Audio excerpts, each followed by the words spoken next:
ধর্মীয় জ্ঞানের গুরুত্ব কি, ধর্মীয় জ্ঞানের তাৎপর্য কি মুসলিম জীবনে? আল্লাহ রাব্বুল আলামিন মানুষকে সৃষ্টি করেছেন, পাশাপাশি ইলম শিক্ষা দিয়েছেন। কি শিক্ষা দিয়েছেন? কোন প্রাণী জ্ঞান নাই শুধুমাত্র মানুষ ছাড়া। এই পৃথিবীতে আমল দপ্ত দিয়েছেন শুধুমাত্র মানুষকে, ইনসানকে দিয়েছেন দপ্ত, মেধা, আকল, বুদ্ধি, জ্ঞান, এগুলি দিয়েছেন শুধু কাদেরকে? মানুষকে। সূরাতুর রহমানে আল্লাহ পাক শুরুতেই বলেছেন, আল্লাহ পাক বলেন আর রহমান আল্লামাল কুরআন খালাকাল ইনসান আল্লামাহুল বায়ান। রহমান তিনি তো দয়াময়, দয়ালু আল্লাহ রাব্বুল আলামিন। আল্লামাল কুরআন, যিনি মানুষকে কোরআন শিক্ষা দিয়েছেন। কোন সুবহানাল্লাহ। যিনি কোরআন শিক্ষা দিয়েছেন আর রহমান আল্লামাল কুরআন। আল্লামা ইউআল্লিমু, মুআল্লিম বাবে তাফঈল থেকে এসেছে। শিক্ষা দেওয়া, একটা হলো শিক্ষা নেওয়া, শিক্ষা গ্রহণ করা, আরেকটি হচ্ছে শিক্ষা দেওয়া। মুআল্লিম হচ্ছেন আল্লাহ সুবহানাহু ওয়া তাআলা। এখানে ইনসান দ্বারা রাসূল পাক সাল্লাল্লাহু আলাইহি ওয়াসাল্লাম সমস্ত নবীদেরকে আল্লাহ পাক মুরাদ নিয়েছেন, উদ্দেশ্য নিয়েছেন। তার মানে হলো ওহীর জ্ঞান, দ্বীনের জ্ঞান সর্বপ্রথম আল্লাহ পাক যাদেরকে শিক্ষা দিয়েছেন তারা কারা? নবীরা, রাসূলরা। নবীদেরকে, রাসূলদেরকে এই দ্বীনের জ্ঞান ওহীর মাধ্যমে আল্লাহ শিক্ষা দিয়েছেন। এই জন্য আল্লাহ বলছেন আর রহমান, তিনি হচ্ছেন রহমান, পরম দাতা। আল্লামাল কুরআন, যিনি কোরআন শিক্ষা দিয়েছেন, কোরআনের জ্ঞান বিকিরণ করেছেন। শুধু কি তাই, তিনি তো এমন রহমান খালাকাল ইনসানা আল্লামাহুল বায়ান। মানুষ সৃষ্টি করলেন, এরপরে ওই মানুষকে বাক শক্তি দিলেন, কথা বলার শক্তি। এই পৃথিবীর কোনো মানুষ পায় নাই, শুধু আল্লাহ শিখায় দিয়েছেন। কোন সুবহানাল্লাহ। আমরা আমাদের মাতৃকোট থেকে ভাষা শিখে নিয়েছি। দেখুন, ভাষার যে জ্ঞান, এটা আল্লাহ শিখিয়ে দিয়েছেন। আল্লামাহুল বায়ান। বায়ান মানে বিবৃতি, ডিসক্রিপশন, বর্ণনা, ভাষা। এই যে ভাষা, ভাষার জ্ঞান কে শিক্ষা দিয়েছেন? আল্লাহ পাক শিক্ষা দিয়েছেন আমাদেরকে, প্রত্যেকটা মানুষকে ভাষার জ্ঞান শিক্ষা দিয়েছেন। আপনারা শুনলে অবাক হবেন, পৃথিবীতে প্রায় 4000-এর উপরে, কেউ বলেছে 5000, আবার কেউ বলেছে এর থেকেও বেশি ভাষার সংখ্যা রয়েছে। এত বেশি ভাষা, এত বেশি ভাষা। তবে আরবি ভাষা, এটা হচ্ছে কোরআনের ভাষা। শুধুমাত্র কোরআনের না, এটা আল্লাহর ভাষা, জান্নাতের ভাষা। রাসূল পাক সাল্লাল্লাহু আলাইহি ওয়াসাল্লাম বলেছেন আহিব্বুল আরব লিসালাসিন। 3টি কারণে তোমরা আরবিকে ভালোবাসো। কয়টি কারণে? 3টি কারণে। লিয়ান্নি আরবি, আমি নিজে মুহাম্মদ সাল্লাল্লাহু আলাইহি ওয়াসাল্লাম আরবি। ওয়া লিসানু আল কুরআন আরবি, কোরআন আরবি। ওয়া লিসানু আহলিল জান্নাতি আরবি, জান্নাতীদের ভাষাও হবে আরবি। সুবহানাল্লাহ বলবেন না? জান্নাতীদের ভাষা কি? আরবি। মুহাম্মদ সাল্লাল্লাহু আলাইহি ওয়াসাল্লাম নিজেও আরবি, আল্লাহর পক্ষ থেকে দেওয়া এই ভাষা এই আরবি। এই জন্য কোরআন আরবি, মুহাম্মদ সাল্লাল্লাহু আলাইহি ওয়াসাল্লাম নিজে আরবি, এরপরে জান্নাতীদের ভাষা হবে। এক কথায় কবরের জীবন থেকে শুরু করে জান্নাত পর্যন্ত ভাষা হবে কি? আরবি। এই জন্য আরবিকে আলাদা রেসপেক্ট করতে হবে, উপায় নাই। যত ইংলিশের ভার্সন শিখেন, যত ইংলিশের উপরে এমফিল করেন, পিএইচডি করেন, মুসলমান হিসেবে আরবি কি আপনাকে গুরুত্ব দিতে হবে নাম্বার 1-এ। ঠিক কিনা? কারণ কোরআনের আপনার কবরের মধ্যে প্রশ্ন করা হবে না what is your name, what is your father's name, বলা হবে? বলা হবে না। জিজ্ঞেস করা হবে ধর্ম সম্পর্কে, ইসলাম সম্পর্কে, আল্লাহ সম্পর্কে। বলা হবে না হোয়াট ইজ ইউর রব, হোয়াট ইজ ইউর রব, তোমার রব কে, এটা বলা হবে না। বলা হবে মার রব্বুক, তোমার রব কি, ওমা দীনুক, তোমার দিন কি, ওমান নবিয়ুক, তোমার নবীকে। দেখছেন কতখানি সহজ। অর্থাৎ মানুষের, একজন মুসলমানের মৃত্যু পরবর্তী জীবন থেকেই শুরু হবে আরবি ভাষার গুরুত্ব। কোন সুবহানাল্লাহ। এজন্য আমরা তো মনে করি ইংরেজি ভাষা হচ্ছে সমাদৃত ভাষা, ইংরেজি ভাষা হচ্ছে আন্তর্জাতিক ভাষা। আমরা মনে করি আরবি ভাষা মনে হয় খুব দুর্বল ভাষা। না, আরবি ভাষাও কিন্তু ইন্টারন্যাশনাল ল্যাঙ্গুয়েজ, আন্তর্জাতিক ভাষা। আর লুগাতুল আরবিয়্যা আর লুগাতুল আলামিয়্যা, কোন সুবহানাল্লাহ। আরবি ভাষা আন্তর্জাতিক ভাষা, আন্তর্জাতিক ভাষা হচ্ছে আরবি ভাষা। মুসলমানদের কাছে ইংরেজির ভাষার চাইতে হাজার নয়, কোটি নয়, বিলিয়ন, মিলিয়ন, ট্রিলিয়ন গুণ গুরুত্বপূর্ণ ভাষা হচ্ছে আরবি ভাষা। এই যে ভাষার জ্ঞান, আল্লাহ পাক বলছেন খালাকাল ইনসান, আমি মানুষ সৃষ্টি করেছি এবং প্রত্যেক মানুষকে আল্লামাহুল বায়ান, মানুষকে বায়ান শিক্ষা দিয়েছি, ভাষা শিক্ষা দিয়েছি। কোন সুবহানাল্লাহ। এই জন্য ভাইরা আমার, এই পৃথিবীতে যারা জানেন না আর যারা জানেন না তারা তো সমান নয়। এ কথা কার? আল্লাহ পাক বলেছেন, হে নবী আপনি জানায় দেন, কুল হাল ইয়াস্তাউইল্লাযীনা ইয়া'লামুনা ওয়াল্লাযীনা লা ইয়া'লামুন ইন্নামা ইয়াতাযাক্কারু উলুল আলবাব। হে নবী আপনি বলুন, হাল ইয়াস্তাউইল্লাযীনা ইয়া'লামুনা ওয়াল্লাযীনা লা ইয়া'লামুন, যারা জানেন আর যারা জানেন না তারা কি সমান? কথা বলুন। আল্লাহ প্রশ্ন করছেন, হাল ইয়াস্তাউইল্লাযীনা ইয়া'লামুনা ওয়াল্লাযীনা লা ইয়া'লামুন, যারা জানেন আর যারা জানেন না তারা কি সমান? সমান নয়, তারা সমান নয়। কোরআনের জ্ঞান, হাদিসের জ্ঞান, ফিকহের জ্ঞান, নানাবিধ জ্ঞান যে আল্লাহ রাব্বুল আলামিন মানুষকে দিয়েছেন, মানুষের ভেতরে এরকম তবকায় তবকায়, স্তরে স্তরে যাদেরকে আল্লাহ জ্ঞান দিয়েছেন, আল্লাহ পাক বলেছেন ওরা আর যারা জানে না, এক কথায় জ্ঞানী আর মূর্খ সমান হতে পারে না, সমান নয়। জ্ঞানীদের কদর, জ্ঞানীদের মর্যাদা কার কাছে বেশি? আল্লাহর কাছে বেশি। যারা জানেন আর যারা জানেন না তারা সমান নয়। আবার খুশি হওয়ার খুব কারণ নাই, আপনি জানেন বলে আপনি মূর্খদের থেকে অনেক আগানো। যে যতটুকু জানবে তার দায়বদ্ধতাও ততটুকুন বেশি। কথা বুঝতেছেন? আপনি জাজ হয়েছেন কোনো নিম্ন আদালতের নয়, আপনি জাজ হয়েছেন সুপ্রিম কোর্টের জাজ, আপনি উচ্চ আদালতের বিচারক। আপনার পদ পদবি, আপনার জ্ঞান, আপনার নলেজ, আপনার স্তর যতখানি উঁচু, এতখানি প্রশ্নের সম্মুখীন হতে হবে কিয়ামতের ময়দানে। এতে কোনো সন্দেহ নাই। কথা বুঝতেছেন? যার যতটুকু জ্ঞান ওই অনুযায়ী তাকে সওয়াল করা হবে, কিয়ামতের দিন প্রশ্ন করা হবে। ওই যে আরো 4-5 জুমা আগে এই আলোচনা করছিলাম না, যে জ্ঞান কতটুকু জ্ঞান অর্জন করেছো এবং সে অনুযায়ী আমল করেছো।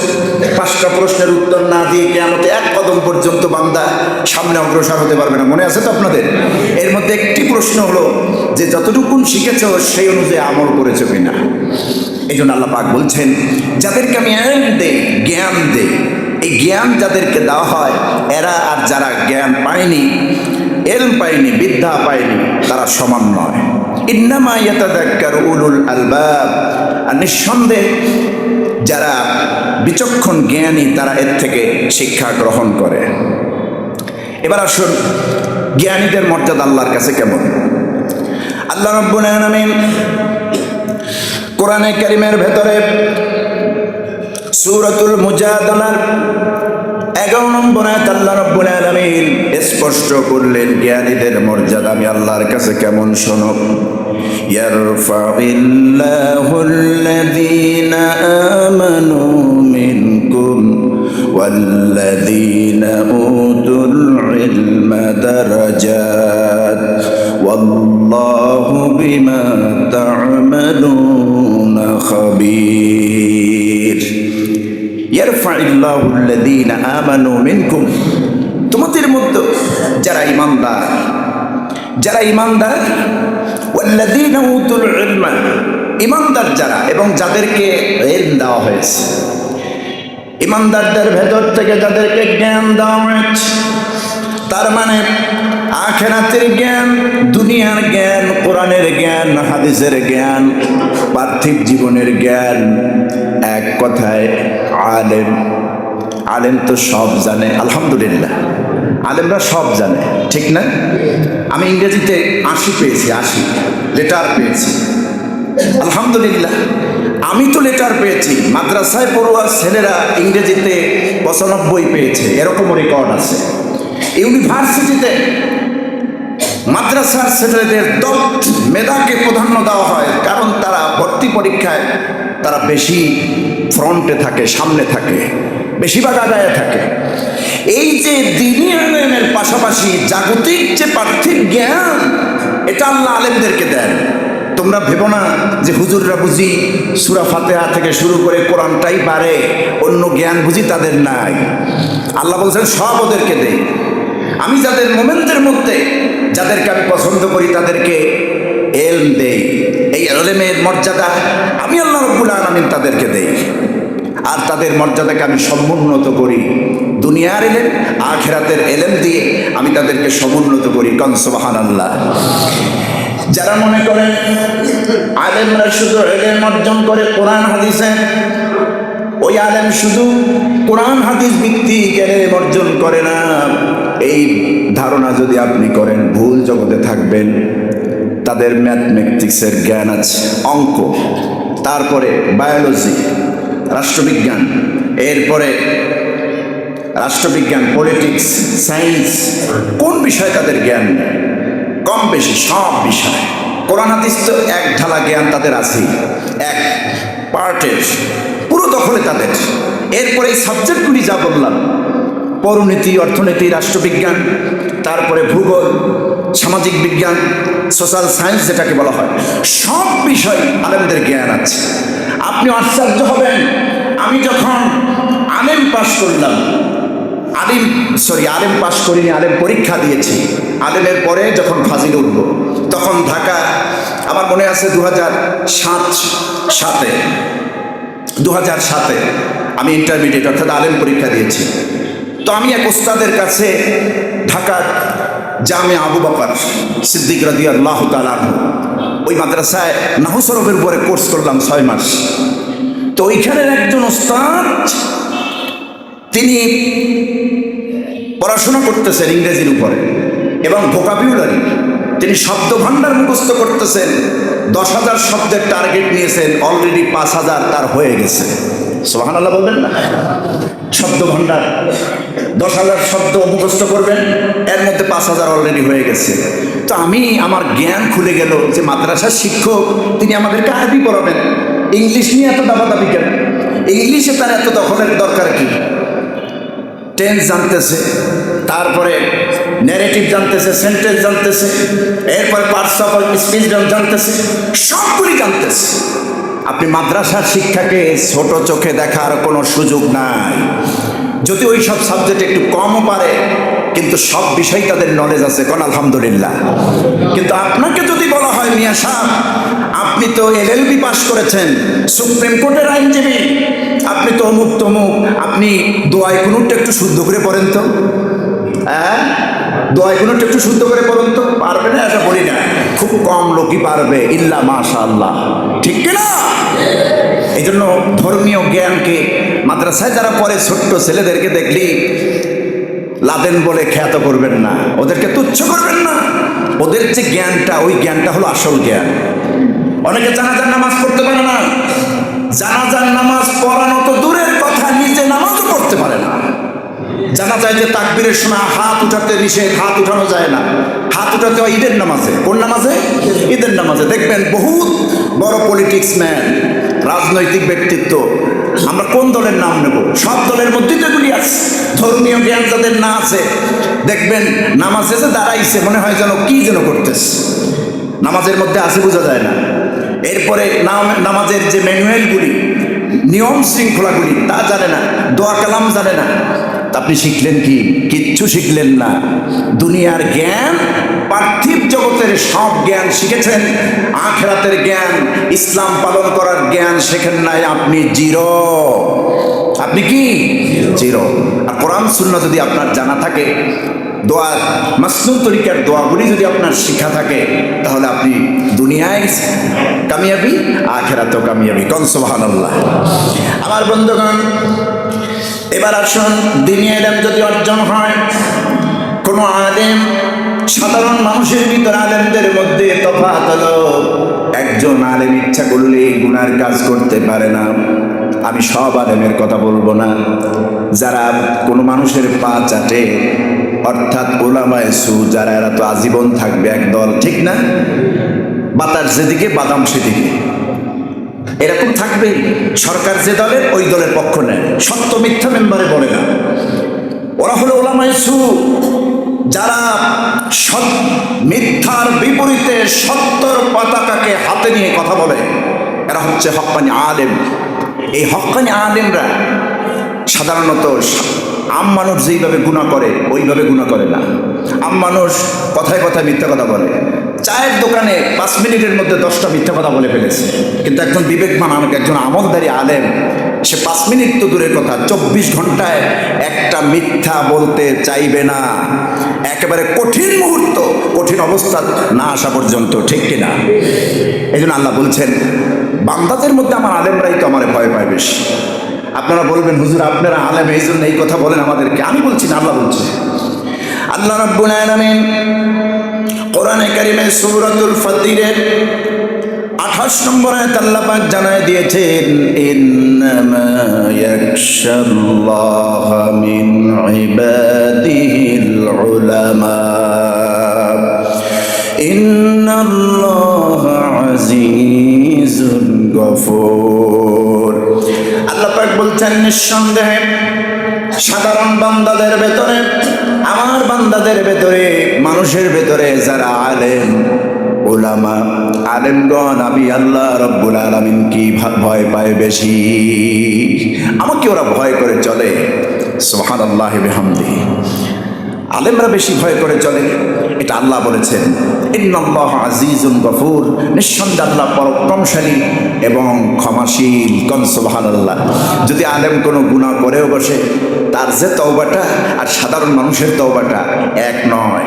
সে এমন তওবা করবে, এমন কান্না করবে, আল্লাহ পাক বলছেন আজিজুন গফুর, তিনি তো মহাপরাক্রমশালী আল্লাহ সুবহানাহু ওয়া তাআলা, তিনি ক্ষমাশীল। ওই আলেমকে সবসময় আল্লাহ পাক আলাদা রাখেন এবং তাদের গুনাহগুলি ক্ষমা চাইলে আল্লাহ ক্ষমা করে দেন। অবশ্য সাধারণ যারা আম মানুষ, তারাও যে ক্ষমা চাইলে আল্লাহ ক্ষমা করেন না, বিষয়টা এভাবে না। কিন্তু আলেমতে যদি একটা ত্রুটি হয়েও যায়, গভীর রাতে তাহাজ্জুদের সালাতে যদি আল্লাহর কাছে বিনয়ীভাবে কান্নারত অবস্থায় কান্দে তাহাজ্জুদের সালাতে, মাফ করে দেন কে? আল্লাহ পাক। এই কথাই আল্লাহ বলছেন যে সাধারণ বান্দাদের মধ্যে আলেমরাই তো আল্লাহকে ভয় করে বেশি। এরপরে কোন মানুষ যদি দিনের মুজাহাদা করে, ইলম অর্জন করতে হবে, দুনিয়ার ইলম আখিরাতের ইলম দুটোই আমার লাগবে। এই মুজাহাদা যারা করবে, আল্লাহ পাক তিনি বলছেন, চেষ্টা করো বান্দা, সফলতা দেওয়ার দায়িত্ব আমি আল্লাহর। মাদ্রাসায় পড়েছো, দাখিল পাস করেছো, আলেম করেছো, ইন্টারমিডিয়েট কমপ্লিট করেছো, তোমার দুনিয়ার ইলম দরকার, ভার্সিটিতে যাও। সবাই তো টাইটেল পাস হওয়া লাগবে এমন না। দেশে তো ইঞ্জিনিয়ার দরকার, MBBS ডাক্তার দরকার, তাই না? তারপরে কত কিছু দরকার দেশে। সবাই যদি টাইটেল পাস মাওলানা হয়, তাহলে আর্টিকেস পাবেন কোথায়? এই যে বাড়ির ডিজাইন করবে, মার্ক করবে, এগুলি পাবেন কোথায়? ইঞ্জিনিয়ার পাবেন কোথায়? বড় বড় MBBS, FCPS, BCS, হেলথ, এ ডাক্তার পাবেন কোথায়? এই জন্য আল্লাহ বলছেন তোমরা চেষ্টা চালায় যাও, সফলতা দেওয়ার দায়িত্ব আমার। আর কামেল পাস দাওরা কমপ্লিট করা কিন্তু ফরজ না। শরীয়তের তলাবুল ইলমে ফারিদা, এই হাদিসের ব্যাখ্যা দেখুন, মুহাদ্দিসিন কেরাম ব্যাখ্যা করেছেন, এখানে শরিয়াত মানতে, ইসলামী বিধিবিধান মানতে যতটুকু ইলম দরকার প্রত্যেক মুসলিম নর নারীর প্রতি এতটুকু ইলম অর্জন করা কি ফরজ। এতটুকু ইলম অর্জন করা ফরজ। ইলম অর্জনে দুইটা ফরজ, ফরজে আইন, ফরজে কিফায়া। হ্যাঁ, কিফায়া মানে হচ্ছে যারা মিশকাত পড়বে, নুরুল আনোয়ার পড়বে, তারপরে বুখারী পড়বে, ইবনে মাজাহ পড়বে, তাফসিরে বাইজাবি পড়বে, কাশফাত পড়বে, দাখিল থেকে শুরু করে কামেল পর্যন্ত পড়াশোনা করবে, একেবারে নাহু থেকে শুরু করে আপনার কওমি লেভেলে সব কিতাব পড়বে, দাওরা কমপ্লিট করবে, তা করবে। এটা হচ্ছে ফরজে কিফায়া। কিছু লোক এরকম করবে, আলেম হবে সমাজে, কিন্তু সবার জন্য এসেনশিয়াল নয়। কিন্তু প্রত্যেকটা মুসলমান নর নারীর জন্য ফরজে আইন এলম হচ্ছে শরিয়াত পালন করতে, শরিয়াতের বিধান আইন মানতে যতটুকু এলম দরকার এতটুকু অর্জন করা কি ফরজ। এতটুকু অর্জন করা ফরজ। কোনো উপায় নাই যে আল্লাহ সময় তো পাই নাই, আমার জ্ঞান নাই, না, এই কথা চলবে না। আপনাকে সময় দিতেই হবে। আগামী জানুয়ারির ফার্স্ট উইকে 2-3 তারিখ থেকে শুরু হলো। আমাদের হাফেজ ইউনুস সাহেব বলেছেন আমাকে যে মসজিদে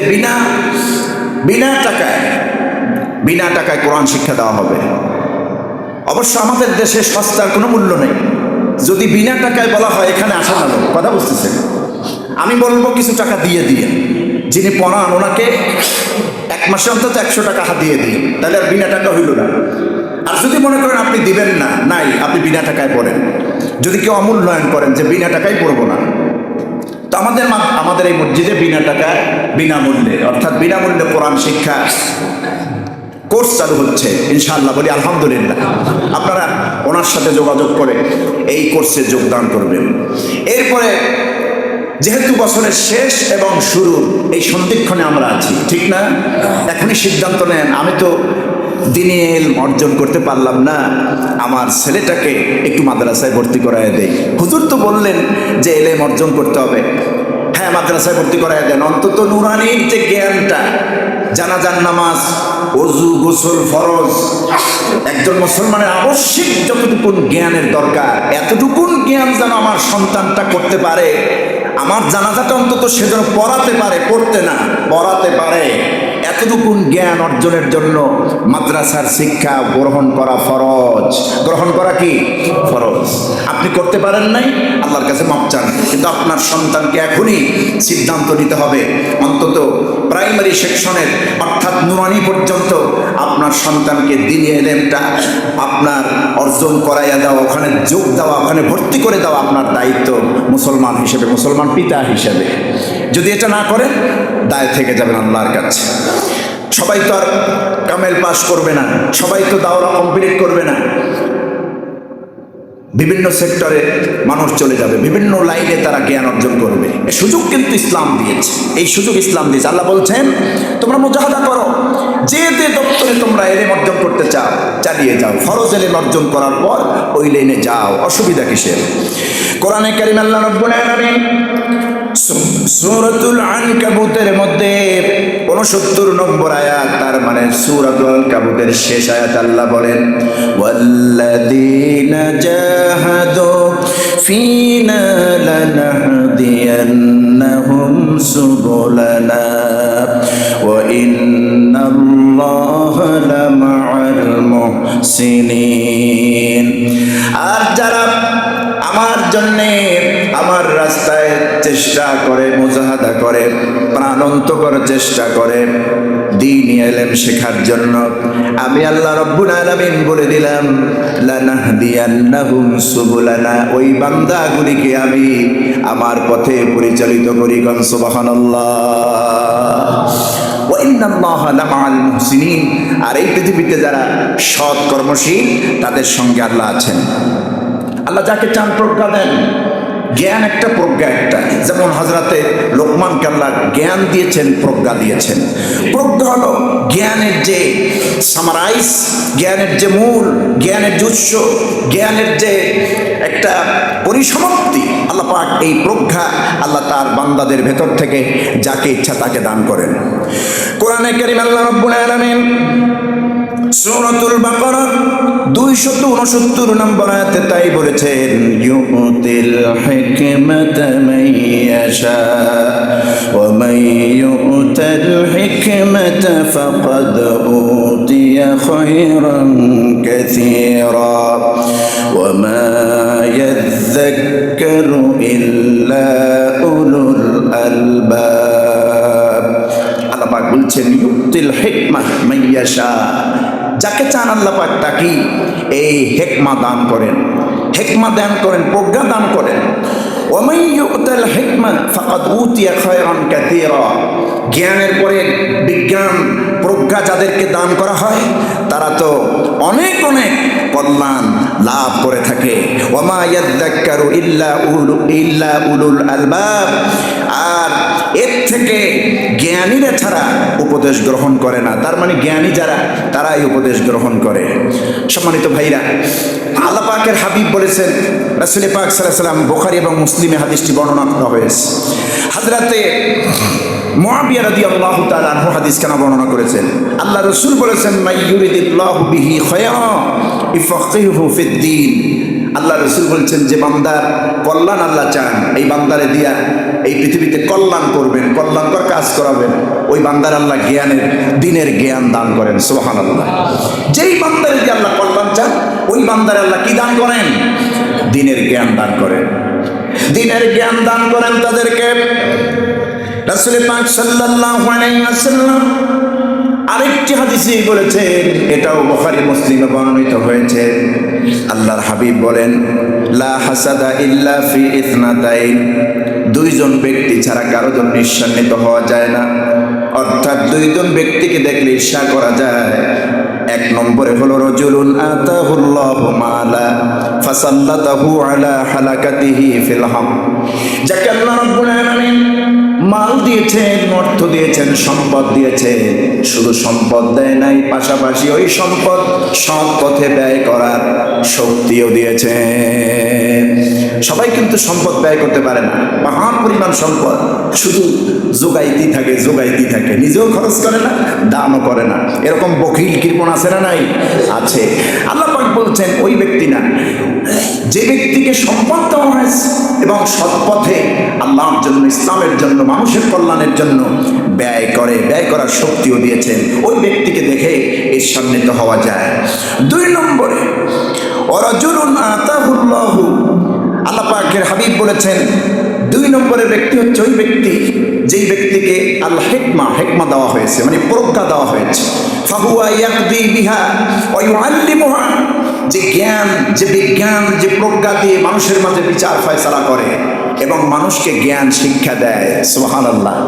অর্থাৎ একজন শিক্ষক, ভালো একজন শিক্ষক, একজন কাজী, বিচারক, একদম ভালো শিক্ষিত মানুষকে দেখে ঈর্ষান্বিত করা যায়। যেই লোকটা এত শিক্ষা অর্জন করলো, আমি পারবো না কেন? ঈর্ষা বুঝেন তো? ঈর্ষা মানে হালাল হিংসা। হিংসা তো আর হালাল হয় না, এটা হিংসার বিপরীত। ঈর্ষা মানে নিজের ভিতরে চেতনা তৈরি করা। ওই লোকটা যদি পারে, আমি পারবো না কেন? ও যদি প্লাস পায়, আমি পারবো না কেন? কথা বুঝতেছেন? ও যদি কোরআনের হাফেজ হতে পারে, আমি পারবো না কেন? এই ঈর্ষা করা, এটা জায়েজ দুইজন ব্যক্তির ক্ষেত্রে, যাকে হালাল সম্পদ দেওয়া হয়েছে এবং সৎ পথে ব্যয় করার শক্তি আল্লাহ দিয়েছে। আর দুই নম্বরে যাকে জ্ঞান, বিজ্ঞান, প্রজ্ঞা দেওয়া হয়েছে এবং এই জ্ঞান দিয়ে বিচার ফয়সালা করে, সত্য বিচার করে, মানুষকে জ্ঞান শিখায়। একজন সুশিক্ষিত মানুষ, সে জেনারেল হোক, আলেম হোক, যাই হোক, তার ব্যাপারে এই ধরনের ধারণা করা যায়, উনি যদি এত শিক্ষিত হতে পারে, আমি পারবো না কেন? ওই লোকটা যদি পারে, আমি পারবো না কেন? এই জাতীয় একটা ঈর্ষা করা যেতে পারে। তো আমার ভাইরা, আলোচনার শেষ পর্যায়ে আমরা বলতে চাই, আমার মুসল্লি বাবাজিরা, আমরা কি প্ল্যান নিতে পারি যে আমাদের সন্তানদেরকে, যারা সন্তানের বাপ এখন হয়েছেন, সন্তানও বড় হয়ে গেছে, কিন্তু সন্তানের ছেলে আছে, মেয়ে আছে, আপনার নাতি পুতি যারা আছে, এদেরকে অন্তত এই আশাটুকু রাখবেন যে অন্তত ইসলামের প্রাইমারি সেকশনের যে জ্ঞানটুকু, যতটুকু অর্জন করা প্রত্যেক মুসলমান নর নারীর জন্য ফরজ। নুরানি শিক্ষা, এতটুকু শিক্ষা আমরা দেওয়ার জন্য আমরা আমাদের সন্তানদেরকে, আমাদের নাতিদেরকে, আওলাদদেরকে মাদ্রাসায় ভর্তি করাবো। ইচ্ছা করা যায় তো? ইচ্ছা না করে তো উপায় না, ইচ্ছা করতেই হবে যদি আখেরাতে মুক্তি পেতে চাই, ঠিক কিনা? দেখুন এই যে ওসমান হাদি, ঝালকাঠি এনএস কামিল মাদ্রাসা, যেখান থেকে আমি কামিল তাফসির ফিকহ নিয়ে ফারেক হয়েছি, ওখানে সে আলেম পর্যন্ত পড়েছে। একদিকে হেভি ব্রিলিয়ান্ট স্টুডেন্ট, সে কথা বুঝতেছেন, পুরো মাথাটা ব্রেন দিয়ে আল্লাহ ভরপুর করে রেখেছেন। একদিকে কোরআনের হাফেজ, আলেম পাস করে ইউনিভার্সিটিতে সে অ্যাডমিশন নিয়েছে। আমার বন্ধুগণ, অসুবিধা কি? যদি ওসমান হাদির মতো ধর্মীয় জ্ঞান থাকে, সভা সেমিনারে সব জায়গায় বিসমিল্লাহ বলে আলোচনা শুরু করবে, নামাজের রক্ত হলে বক্তব্য বন্ধ দিয়ে নামাজটা আদায় করবে সবাইকে নিয়ে, দোয়ার প্রয়োজন হলে মাসনুন তরিকায় সহিভাবে আয়াত করে করে দোয়া করবে, এইটা অন্য পলিটিক্যাল ম্যান পারবে না, পারবে না, পারবে না। কেবলমাত্র ধর্মীয় জ্ঞান যদি না থাকে, ঠিক কিনা? এজন্য আমরা ধর্মীয় জ্ঞানে আমরা জ্ঞানী হতে চাই। আমাদের বাচ্চাদেরকে ধর্মীয় জ্ঞান দানে আমরা উৎসাহ প্রদান করবো। আল্লাহ তৌফিক দেন, আমরা বলি আমিন। হাদা মা ইনদি ওয়া ইলমু মিনাল্লাহ আলাইহি তাওয়াক্কালতু ওয়া ইলাইহি